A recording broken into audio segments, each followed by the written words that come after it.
Tens of thousands of Georgia healthcare workers are facing a decision today. They must be vaccinated for COVID-19 or they could lose their job. Many Metro Atlanta hospitals set an October 1st deadline for their employees to be fully vaccinated. The mandate comes amid the shortage of healthcare workers, especially nurses. As of August, there were more than 37,000 nursing openings. Coming up tonight on 11 Alive News at 5, we're going to hear from the healthcare professionals who say mandating vaccines could make the healthcare workers shortage even worse. And just into our newsroom, Supreme Court Justice Brett Kavanaugh has tested positive for COVID-19. The Supreme Court says the justice was fully vaccinated back in January and has no symptoms. The justices were tested yesterday because they plan to be in the courtroom today for the formal investiture ceremony for the court's newest justice, Amy Coney Barrett.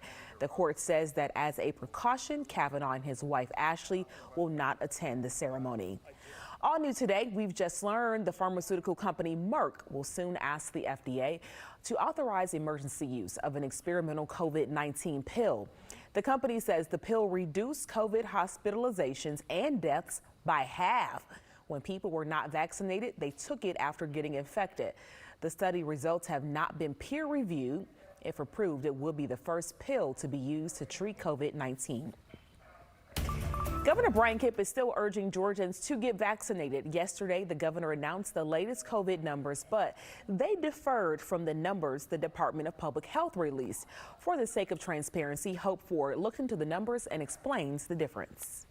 During an update on the status of COVID in Georgia, Governor Kemp had this to say. In terms of vaccinations, we now have over 53% of Georgians over the age of 12 fully vaccinated and over 64% with at least one dose. But if you look at the Georgia Department of Public Health's vaccine dashboard, the numbers are different. 47% of Georgians fully vaccinated and 54% with one dose. So why the difference? Listen to this part. 53% of Georgians over the age of 12 fully vaccinated. Over the age of 12.